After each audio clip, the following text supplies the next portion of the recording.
selamat sore semuanya. Kali ini kembali lagi di channelnya IWPI bersama dengan Pak John dari foundernya Indonesia Tax Trauma Center dan juga Pak Rinto selaku Ketua Umum IWPI. Selamat datang Pak. Selamat datang. Ya, kita ini lagi di podcast pintar teman-teman. Jadi kita bakal nanya ini seputar Tax Trauma Center dan juga seputar dari wajib pajak itu seperti apa nih ya dari sudut pandang IWPI dan juga Indonesia Tax Trauma Center. Oke, nah mungkin pertanyaan pertama mungkin bisa dijelasin dulu nih Pak dari Pak John. Sebenarnya Indonesia Tax Trauma Center itu apa Pak? Oke, terima kasih. Indonesia Tax Trauma Center itu adalah pusat rehabilitasi trauma pajak Indonesia. Jadi di mana kita bisa membantu masyarakat Indonesia, apakah itu wajib pajak maupun pelaksana tugas pajak yang mengalami trauma akibat perpajakan untuk kita membantu rehabilitasi supaya sembuh dari trauma. Oke. Nah, mungkin bisa diceritakan nggak sih Pak perjalanannya yang melandasi Indonesia Tax Trauma Center ini ada dan gimana prosesnya bisa diceritakan Pak? Oke, nah saya mungkin sedikit flashback ya. Sebelumnya kita memahami mengenai NLP, kemudian kita juga di lapangan, kita sebagai pemerhati masyarakat, kita melihat adanya fenomena ya, masyarakat itu yang kurang paham mengenai pajak, kemudian kena masalah pajak dan mengalami depresi.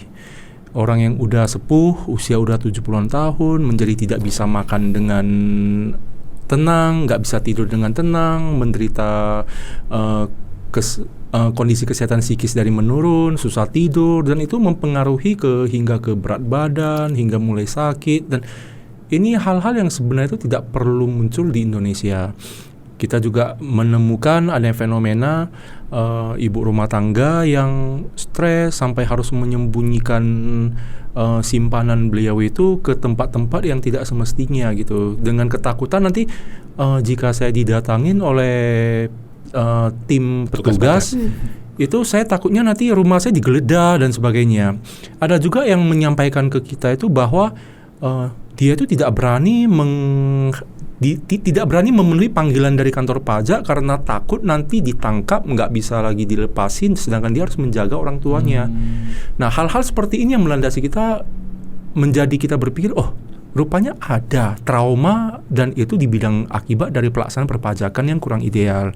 Nah, setelah itu ketika kita memperdalam hingga kita telah resmi tersertifikasi sebagai seorang hipnoterapi klinis yang bergabung di AHKI, Asosiasi Hipnoterapi Klinis Indonesia. Nah, kita berkontribusi, kita menetapkan untuk saya fokus di rehabilitasi trauma pajak supaya masyarakat Indonesia itu bisa melaksanakan kewajiban perpajakan mereka dan secara ekonomi bisa berjalan dengan lebih riang, lebih santai dan sangat humanis. Oke, nah kalau dari IWPI sendiri nih Pak, ada nggak sih cerita-cerita mungkin dari pengalaman wajib pajak yang diceritakan kepada IWPI Pak? Oh iya, terima kasih Mbak Aziza. Jadi pengalaman saya yang ada ini ya, wajib pajak yang datang ke IWPI ini dari salah satunya dari Sumatera Utara ini Mbak Aziza. Itu ya usia sudah 60 tahun ke atas itu, sama seperti yang disampaikan dengan Pak Joni tadi. Yaitu dia sudah keluar surat ini penagihan paksa Mbak Aziza. Sudah sampai surat keluar penagihan paksa itu lah. Padahal setelah saya cek dokumennya, malah anehnya ini dia SKP-nya, surat ketetapan pajaknya itu belum pernah dia terima. Tapi surat tegurannya sudah diterima. Jadi surat teguran dulu, terus baru surat SKP-nya baru dia terima. Lah, karena ketidaktahuan wajib pajak tentang prosedur ini administrasi perpajakan, akhirnya langsung keluar surat penagihan paksa Mbak Aziza, gitu Mbak Aziza. Jadi itu yang bisa nyebabin trauma ya Pak ya? Betul, ini hartanya dia mereka jual semua Mbak Aziza. Hartanya mereka jual semua, seakan-akan dia tidak mempunyai harta gitu loh Mbak Aziza. Karena takut nanti hartanya ini disita. Padahal secara prosedur ini kan lucu sekali.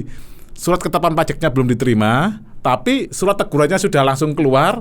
Dia tidak tahu bahwa setelah surat teguran berapa lama Pak John ya, mungkin sekitar 14 hari ya, atau ini sudah langsung keluar surat penagihan paksa itu Mbak Aziza. Jadi mereka sudah secara administrasi menganggap dari pihak DJP sudah benar itu loh Mbak. Wajib pajak yang tidak memiliki pengetahuan utuh tentang ini akhirnya bingung Mbak. Akhirnya sampai dijualin semua aset-asetnya itu loh Mbak Aziza. Nanti takutnya kalau disita pajak nanti gimana gitu loh Mbak. Apalagi udah usianya 60 ya Pak ya, udah usia Usianya lanjut 60 harusnya 60 tahunan Mbak. Iya, itu, Mbak. harusnya kan sudah menikmati masa tua lah, ibaratnya kan seperti itu ya Pak ya. Nah, terus yang terjadi juga ini Mbak Aziza yang perlu saya sampaikan, kenapa sampai ada trauma pajak juga ini? Mereka tuh ada sandiwara Mbak yang dilakukan oleh oknum dari Fiskus Mbak Aziza. Contohnya tadi, misalkan di tahapan pemeriksaan itu nanti ada seakan-akan yang akan Pak gampang Pak, nanti saya bantu Pak, nanti di keberatan kami bantu. Seperti itu Mbak Aziza. Terus nanti di penagihan ini setelah keberatan lewat kan ditolak keberatannya, nanti keluar ini Mbak yang penagihan paksa tadi, surat teguran penagihan paksa. Di situ juga nanti saya bantu itu loh Mbak.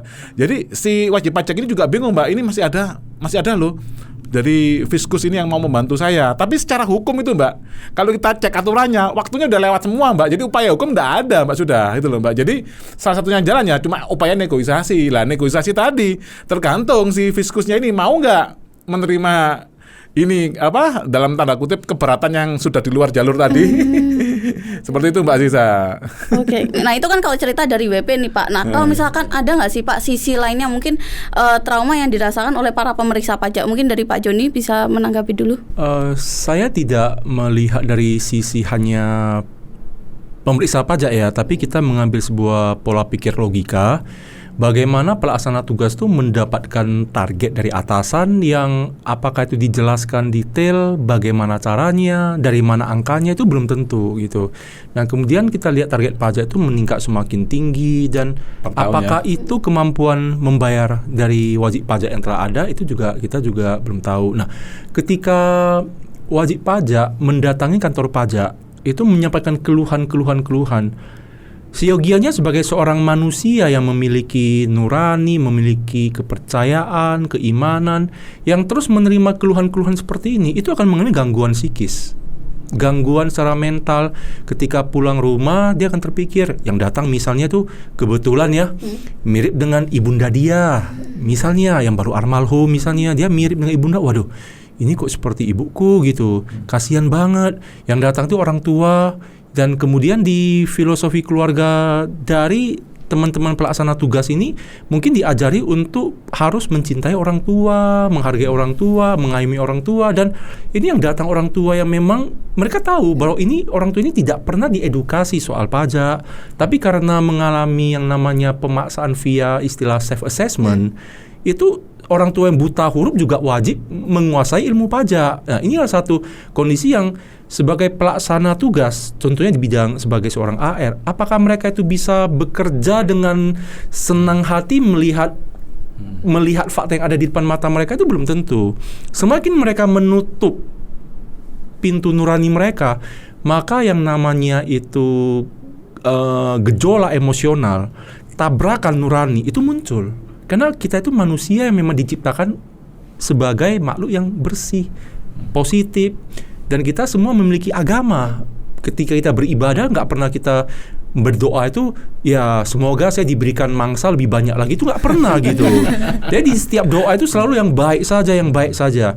Ketika pelaksana tugas pajak itu sebagai seorang orang tua, mereka akan mengedukasi anak-anak mereka untuk bagaimana berdoa yang baik. Ketika makan juga harus berdoa yang benar, yang baik. Dan itu juga nilai luhur dari lokal, istilah kita kearifan lokal dari budaya timur Indonesia itu sebenarnya itu sangat mulia, sangat bagus sekali. Nah, ini akan menyebabkan tabrakan emosional yang dialami oleh petugas sehingga mereka bisa mengalami trauma, sehingga bisa, kalau di saya tidak memiliki data ya, tapi mungkin dari pihak teman-teman itu bisa mengetahui berapa banyak sih yang sakit muda, berapa banyak sih yang mengalami depresi, berapa banyak yang ketika mereka harus bertugas pisah jauh dari keluarga dan harus menghadapi intimidasi seperti ini.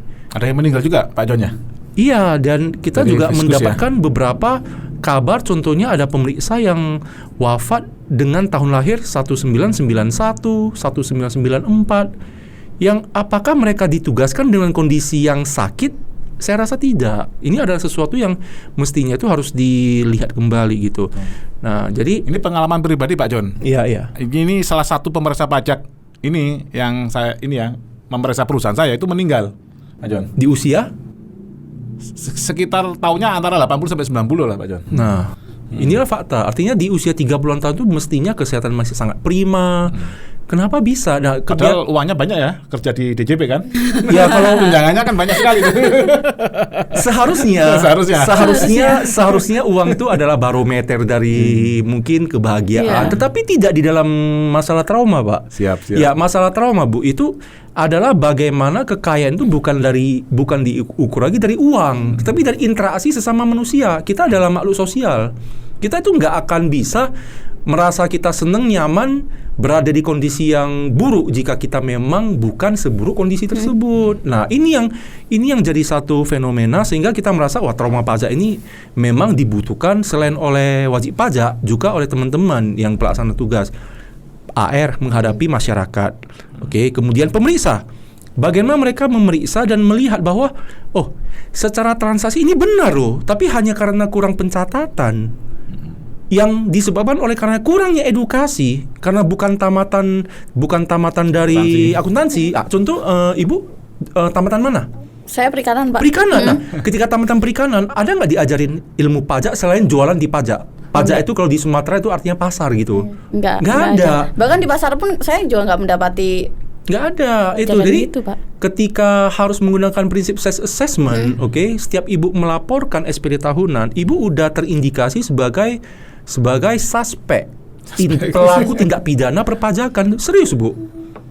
Karena ada aturannya ya di KUP ya, melaporkan SPT yang tidak benar adalah pidana. Gini, Mbak Bu, Aziza. jadi ketika sekarang saya menjelaskan ke ibu bahwa ibu adalah seorang tersangka, terduga tersangka dari pelaku tindak pidana perpajakan, ibu stres nggak? Stres. Selamat datang, Bu, ke trauma pajak, Bu. Selamat datang, teman-teman.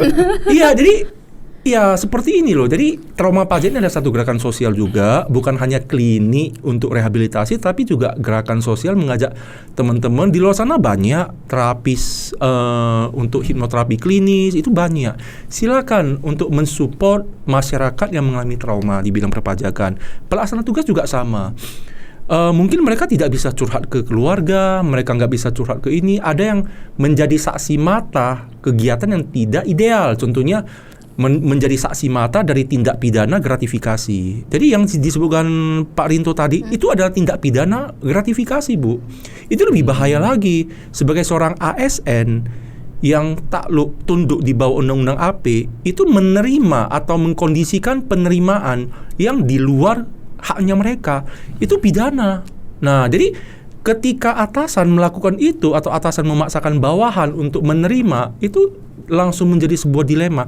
Apakah kami memang sekolah, bekerja, berkarya untuk menjadi seorang pelaku tindak pidana? Itu jangan, itu menjadi satu tabrakan emosional, itu penyebab trauma. Nah, di bidang di pemeriksaan seperti itu, mereka melihat, waduh, ini begitu lihat angka denda gede itu sebenarnya bukan prestasi. Semakin besarnya angka denda pajak, itu menunjukkan semakin kurangnya sistem pengendalian dan pengawasan. Jadi prestasinya pemeriksa itu adalah prestasinya pengawas. Itu aja sebenarnya. Dan itu juga prestasi dari sistem gitu. Jadi itu bukan sesuatu yang dibanggakan. Angka saya gede itu enggak loh, jangan seperti itu. Angka pendapatan pajaknya dari apalagi ada yang jelas-jelas, contohnya ada yang kita ketemu itu masyarakat itu menjadi trauma gara-gara stres. Gara-gara apa? Gara-gara sudah mencatatkan transaksi yang rapi, berbeda pribadi dengan CV. Yang CV belinya barang-barang yang memang dari faktur pajak PKP, yang non itu ya dia belinya secara pribadi dan dia jual secara pribadi. Rekening koran dipisahkan, dan ketika di pemeriksaan digabungin oleh pemeriksa. Pemeriksa hanya menyatakan mana bukti. Ya memang udah dipisahkan di rekening berbeda, tapi masih dipertanyakan mengenai buktinya. Nah, itu menyebabkan trauma dari wajib pajak. Trauma. Orang yang udah berusia 60-an tahun itu mengalami seperti ini. Jadi ya sesuatu menjadi pola hidupnya juga menjadi agak tidak ideal jadinya. Malam nggak bisa tidur, jadi konsumsi obat tidur. Ketika dengan teman-teman juga jadi dia menjadi antisosial. Ini akan ya mudah-mudahan jangan menjadi langganan dokter gitu ya. Karena ini kan sangat disayangkan jika menjadi langganan dokter. Itu berarti hasil dari karya pelaku. Dan ketika kita percaya di agama masing-masing ada namanya hukum karma, maka itu akan ditanggung oleh pelaku gitu. semakin banyak melakukan kegiatan seperti ini, apakah itu menjadi berkah dalam tugas? Nah, ketika ini diyakini, disadari dan diyakini oleh pelaku tugas, itu menjadi tabrakan belief juga, itu menjadi sebuah trauma. Nah, ketika selesai seperti ini, masuk ke sidang, simpel aja. Berapa banyak sih pemeriksa pajak yang merasa, kami senang, kami bisa beraksi di pengadilan pajak? Itu nggak ada. Ketika ada, berarti mereka benar gitu. Ketika nggak ada, ini jadi tanda tanya. Oke, nah bahkan ketika tim yang memberikan surat paksa, itu ada insiden yang hingga mengakibatkan lenyapnya nyawa pelaksana tugas. Kejadian di Pulau Nias. Iya. Jadi jangan hal-hal seperti ini juga, kita justru yang seperti ini mestinya sebelum ada terjadi kejadian yang tidak diinginkan, itu sudah bisa kita konseling, bisa kita rehabilitasi supaya jangan menjadi hal-hal yang melanggar hukum yang lainnya. Nah, pelaksana tugas sebagai jurusita juga itu nggak gampang. Kenapa? Itu harus menghadapi bagaimana secara fakta mereka melihat, ini masyarakat nggak pernah diedukasi, tetapi mau disita barang yang menjadi faktor produksinya. Mobilnya mau disita, sedangkan itu adalah ketika mobilnya disita juga otomatis dia sudah tidak punya, tidak lagi memiliki penghasilan dari mobil tersebut. Nah, ini kan kegiatan ini kan jadinya, disita. Itu sih. Jadi hal-hal seperti ini juga, ya kita hanya bisa berharap dengan adanya gerakan yang kita lakukan ini, kita mengajak masyarakat untuk lebih aware, lihat kanan kiri, jangan ada yang mengalami namanya trauma di bidang pajak. Ada yang traumanya lebih aneh, Bu. Trauma itu adalah apa? Rupanya suaminya digosipin punya simpanan gitu, karena dinas luar kota gitu kan. Istrinya trauma itu. Itu minta ke suaminya jangan mutasi, ya nggak bisa, namanya tugas. Jadi hal-hal seperti ini yang sebenarnya itu jadi tugas kita sebagai warga negara. Ini sih asal backgroundnya kenapa kita membuat gerakan seperti ini.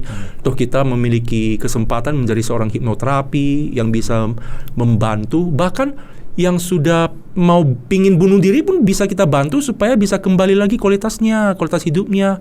Yang mengalami KDRT di masa kecil, itu juga bisa kita kembalikan lagi supaya lebih ceria dan banyak hal yang bisa kita lakukan. Oke, itu kalau dari segi Indonesia Tech Trauma Center ya. Kalau dari segi IWP ini Pak, menanggapi penjelasan panjang kali lebar kali tingginya Pak John tadi gimana Pak? Kalau keadaan di lapangan? Ya, jadi kalau keadaan di lapangan ini pertama seperti ini Mbak Aziza. Jadi ketimpangan antara wajib pajak dengan DJP itu sangat luar biasa Mbak Aziza. Contohnya kita temukan banyak sekali aturan dari KUP sudah diatur di Peraturan Menteri Keuangan, sekitar 48 frase kata Kementerian Peraturan Menteri Keuangan di dalam Undang-Undang KUP yang sudah direvisi sekitar 6 atau 7 kali Mbak Ziza. Terus kita mau dizolimi sama Fiskus, kita mau lapor kemana Mbak Ziza? Ke ITSDA, itu internalnya mereka sendiri. Ke Komwasjak, ternyata Komwasjak juga dibentuk atas Peraturan Menteri Keuangan. Ke Itjen Kemenq, ternyata dia adalah bosnya dari DJP Mbak Ziza. Dari ketimpangan yang luar biasa tersebut, itu sudah pasti mentalnya wajib pajak sudah down, Mbak. Jadi mental yang dari wajib pajak ini dari lihat aturannya itu sudah down duluan, Mbak Ziza. Belum lagi melihat ini, Mbak. Yang kedua melihat ternyata DJP sering MOU, Mbak, dengan kepolisian, dengan kejaksaan. Waduh, tambah down lagi tuh, Mbak. Jadi yang tadi ada potensi pidana, tadi Mbak sudah langsung ngedrop duluan, Mbak Ziza. Terus yang ketiga, ini kemungkinan seperti ini, Pak John, ya mungkin bisa ditambahkan. Kenapa sih kok perlu ada banyak profesi konsultan pajak, Mbak? Kenapa kok pajaknya nggak hitungannya jelas itu loh, Mbak? Kayak pajak bumi dan bangunan, pajak kendaraan bermotor, misalkan pajak-pajak di bandara, pajak-pajak yang lainnya itu loh, Mbak. Itu kan jelas, Mbak. Berapa persen dari omset atau gimana itu loh, Mbak. Yang jelas fix. Ini kan kalau kita tidak mengerti accounting, Mbak, atau mengerti perpajakan, kita udah pasti kena, Mbak. Karena nggak mungkin nggak kena, Mbak Aziza. Karena aturannya itu sangat banyak dan sangat ribet sekali, Mbak. Terus nggak tahu ini apa benar Pak Joni ya, fungsinya AR sekarang sudah tidak mengedukasi wajib pajak, Mbak. Dia fungsinya pengawasan. Itu yang saya dengar seperti itu, Pak Jon.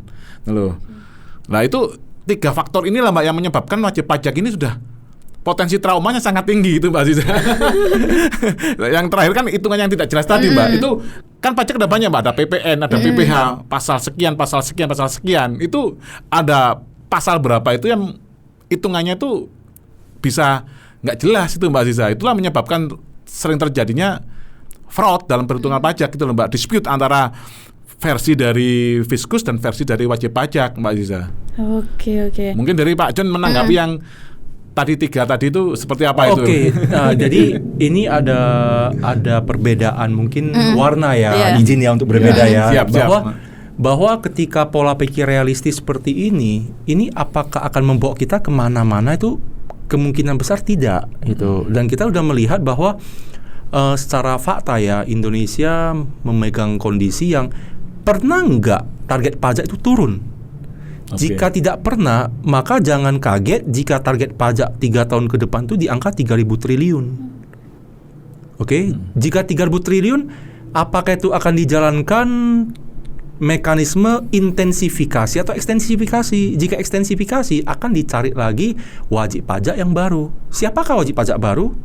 Dalam 3 tahun adalah orang-orang yang dalam 3 tahun ke depan akan menjadi wajib pajak. Artinya orang-orang yang baru bekerja itu siap-siap dipajakin. Jika itu adalah ekstensifikasi. Jika itu ada intensifikasi, berarti yang telah membayar, contohnya seperti Pak Rinto yang telah membayar mungkin Rp1 akan dicari cara untuk membayarnya Rp2, Rp3. Itu namanya intensifikasi. Oke. Apakah wajib pajak memiliki ketahanan untuk membayar? Dan pertanyaan yang lebih semestinya adalah sebenarnya berapa sih yang mestinya mereka bayarkan gitu. Jika yang semestinya dibayarkan itu hanya 2, kenapa bisa muncul perhitungan sampai ke 3 atau 4? Dan kita mengalami, saya juga sebagai praktisi lapangan juga menemukan adanya penerapan yang mungkin agak keliru ya. Ketika menggunakan kata potensi itu seharusnya adalah satu kata yang sangat positif, ya.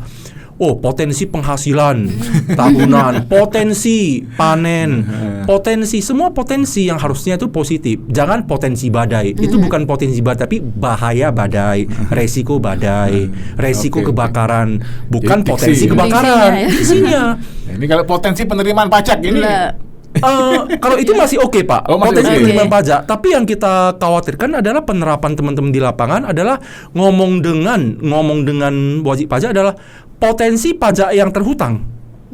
Dan mereka kaget. Kenapa? Itu rumusnya sudah ada. Jika omset di bawah 4,8 M itu 1:10 misalnya. Oke. Jika di atas 50 M itu udah pasti 1:5 gitu. Jadi ada rasionya. Jadi ketika seharusnya masyarakat itu merasa senang jika diminta bayar pajak 10 M. Mestinya seperti itu. Kenapa? Karena itu adalah kabar baik. Berarti wajib pajak tersebut sudah memiliki penghasilan 50 M. Bersih dapat 50 M, bayar pajak 10 M itu saya rasa semuanya oke. Ya kan? Dan di ibadah juga ada bagian yang harus menjadi sumbangan gitu kan. Nah, tapi kenapa ada yang mengalami trauma? Mungkin karena mereka juga setelah hitung-hitungan nggak ada seperti itu.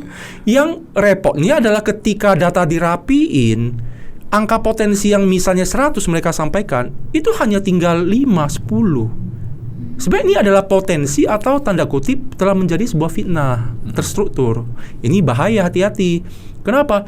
Ketika seperti ini, cara wajib pajak memandang AR mereka ketemu di jalan, itu tidak mungkin disenyumin lagi. Itu. Apakah kita mau menjadi seorang pelaksana tugas yang tidak disukai oleh masyarakat? Jika mau, kenapa pilih profesi seperti ini kan? Tanda tanya juga kan itu. Nah, jika ada yang kurang ideal, tolong diluruskan menjadi ideal. Jika ada yang berpikir secara realistis seperti yang dialami oleh Pak Rinto dan teman-teman di lapangan, saya mencoba berpikir secara idealis bahwa ada loh harapan untuk Indonesia. Ada loh harapan untuk Indonesia menyambut generasi emas, bukan generasi lemas atau generasi cemas gitu ya. Nah, jadi jika kita sudah berpola pikir ideal, mestinya ini bisa kita support dengan teks trauma. Jadi ada yang mengalami trauma di lapangan, mungkin secara kasar dimarahi oleh wajib pajak, dan tahu kenapa dia marah? Oh, rupanya dia itu karena tidak mengerti, karena masih ada oknum lain, yaitu oknum pelaksana tugas konsultasi, oknum konsultan pajak gitu. Dan sebenarnya Pak Rinto, wajib pajak di Indonesia itu menurut Pak Rinto berapa? Gambaran di IWP itu berapa sih wajib pajak di Jumlahnya? Indonesia? Iya, lebih kurang. Jumlahnya sekitar 70 juta, Mas. 70 juta? Menurut saya enggak. Menurut saya wajib pajak di Indonesia itu lebih dari 70 juta. Kenapa? Karena setiap pembayar PBB adalah wajib pajak, setuju Pak? Oke, setuju. Iya kan? Dan ini masih ada deviasi. Oke. Dari frasa diksi. Karena PBB maksudnya pajak daerah, Mas ya. Kalau yang data tadi 70 juta kan pajak pusat, Mas ya. Karena tidak ada penyebutan nomor wajib pajak pusat, nomor wajib pajak daerah, tidak ada. Jadi setiap pembayar pajak itu adalah seorang wajib pajak. Ya, jadi rumah yang misalnya ada seorang nenek yang udah usia 90 tahun, tinggal seorang diri, tinggal di sebuah rumah, dia juga seorang wajib pajak. Dan dia tuh wajib membayar pajak, yaitu pajak PBB. Oke, pajak penghasilan sudah tidak, tetapi masih wajib membayar pajak PBB. Ketika membuang sampah, masih harus membayar pajak daerah, yaitu retribusi sampah. Nah, ini adalah hal-hal yang terkait dengan pajak. Jadi kata pajak itu juga ini harus benar-benar dikembalikan ke yang semestinya, bahwa wajib pajak di Indonesia itu bukan 70 juta, itu lebih dari itu. Nah, ketika yang 70 juta tadi itu adalah di dalam skop dari pelaksanaan PPN PPH. Tapi masih ada skop yang lebih besar lagi, yaitu PBB. Ini saya mengembangkan setelah apa yang disampaikan oleh Pak Rinto ya, bahwa PBB, pajak bumi bangunan tuh pelaksanaan. Ya, saya pikir-pikir tadi juga jeda waktu 5 menit saya berpikir, benar juga ya, apakah kita pernah menggunakan konsultan pajak dalam pembayaran PBB?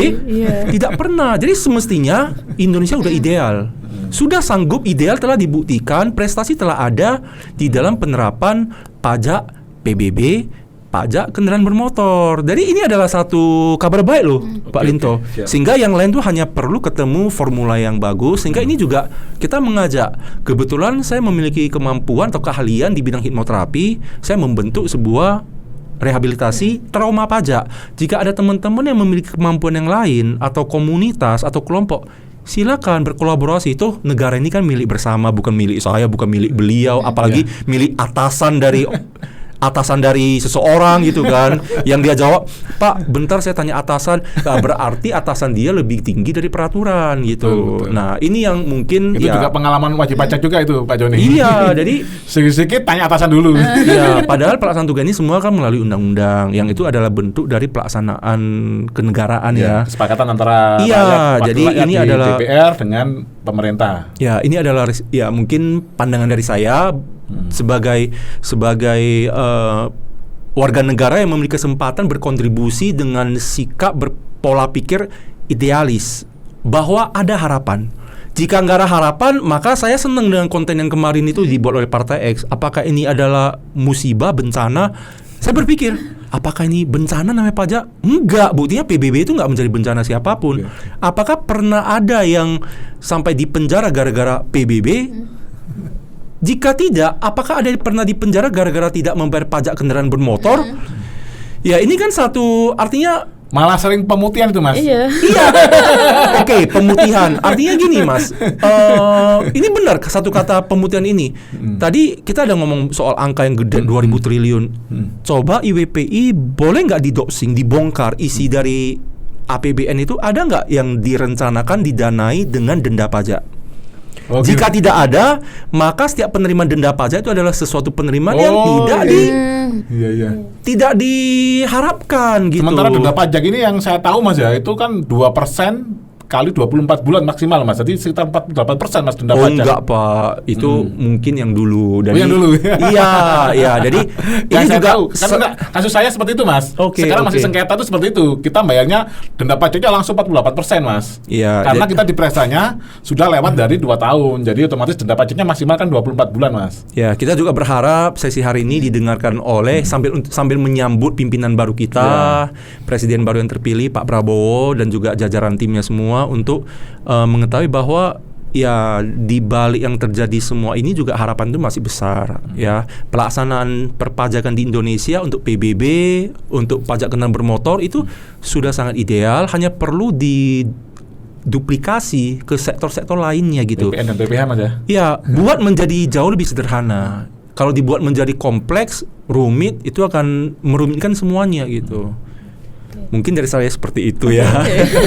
Mungkin karena yang katanya nih Pak, kan calonnya ke depan kan sama nih Kemenkyu-nya, mungkin bisa dijadikan evaluasi ya Pak ya, buat dari tahun-tahun sebelumnya lah.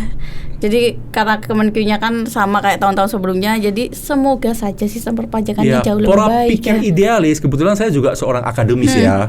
Artinya gini loh, seorang anak itu dia mulai sekolah dari SD kelas 1. Butuh 12 tahun untuk mulai kuliah, dan itu pola pikir yang berbeda banget. Jadi tidak ada yang langsung seperti goreng telur itu langsung jadi, itu nggak bisa. Jadi kadang satu program yang sekarang dijalankan Cortex itu mungkin satu harapan ya, untuk semuanya bisa lebih transparan, lebih rapi, lebih gampang. Mungkin 10 tahun itu belum cukup, sehingga masih ada 5 tahun berikutnya lagi. Tapi jika tidak cukup lagi ya, saya juga nggak paham butuh berapa tahun ya untuk merubah ini gitu. Jadi kita sambut dengan realistis, oke, tapi kita juga ini loh, berpikiran positif bahwa semua penunjukan, semua yang terjadi itu selain atas izin Tuhan, pasti ada rencana manusia itu. Bukan bangun tidur kepikiran ini itu, enggak gitu. Tapi semua yang terjadi itu, mungkin tagline saya seperti ini ya, apapun yang terjadi semua atas izin Tuhan. Oke, sangat bagus sekali. Iya, bagus sekali. Oke, karena waktunya kita udah hampir habis nih Pak. Mungkin closing dari IWPI Pak, dari sekian banyak yang sudah kita bicarakan tadi, gimana Pak harapan ke depannya, terutama untuk trauma-trauma dari wajib pajak gitu, seperti apa Pak? Ya, kalau harapan ke depan bagi pemimpin yang baru ini Mbak Aziza, yaitu tolong didengarkan Mbak keluh kesahnya wajib pajak ini Mbak. Tolong berikan saluran yang misalkan ada ini Mbak ya, SLA, Service Level Agreement Mbak. Jadi misalkan 1x24 jam langsung direspon gitu Mbak Aziza. Harus ada seperti itu Mbak, karena kalau tidak seperti itu Mbak, nanti trauma pajak akan semakin banyak. Mungkin akan banyak ke Pak Joni. Ke Pak Joni ya. Jadi harus ada ekstrim seperti itu Mbak. Target dikencengkan tidak masalah, cuman nanti kalau ada pelanggaran oleh Fiskus, karena yang lembaga yang sudah ini terlalu lama Mbak penanganannya Mbak. Karena pajak ini cepat sekali Mbak Aziza. Contohnya gugatan cuma butuh waktu 30 hari, keberatan butuh waktu 3 bulan. Semua timelinenya cepat Mbak. Contohnya ini penagihan surat paksa itu 14 hari kita harus ajukan upaya hukum gitu Mbak. Kalau enggak dianggap sudah enggak ada upaya hukum Mbak. Seperti itu Mbak Aziza. Terus yang saya sampaikan lagi mungkin seperti ini Pak Joni ya, kalau kita menyimpulkan dari ini Pak, dari IWPI, dari pernyataannya Pak Joni, ya mungkin ini selaras dengan motonya IWPI Pak Joni. Berarti sebagai wajib pajak, bayarlah pajak sesuai kewajiban agar negara kuat. Sebagai Fiskus, terimalah pembayaran pajak sesuai hak agar tercipta keadilan. Seperti itu Pak Joni. Mbak Aziza, seperti itu Mbak Aziza. Oke, siap. Nah, kalau dari Pak Joni nih Pak, mungkin nanti teman-teman rekan-rekan dari wajib pajak ya, semoga tidak mengalami trauma ya Pak ya. Iya, semoga. Semoga tidak mengalami trauma. Nah, dari wajib pajak atau mungkin orang-orang lainnya termasuk pemeriksa dan sebagainya, kalau ingin menghubungi Tax Trauma Center itu di mana Pak?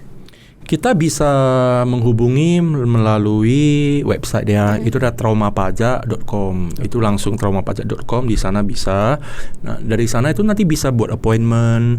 Nah, kemudian jika misalnya karena ada keterbatasan kita, yaitu kita itu timnya masih belum baik. Karena untuk melakukan hipnoterapi itu wajib tersertifikasi.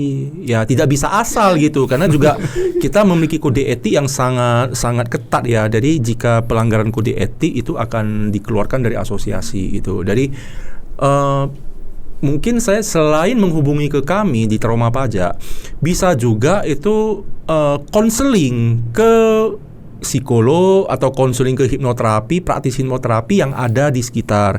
Dan untuk teman-teman, tolong diperhatikan sekeliling. Kalau ada yang mulai menunjukkan gejala depresi, gejala apa itu, tolong itu diperhatikan, karena ini jangan sampai ya? Iya, jangan sampai kejadian. Contohnya kemarin di Jawa Timur ada kejadian yang di kampus.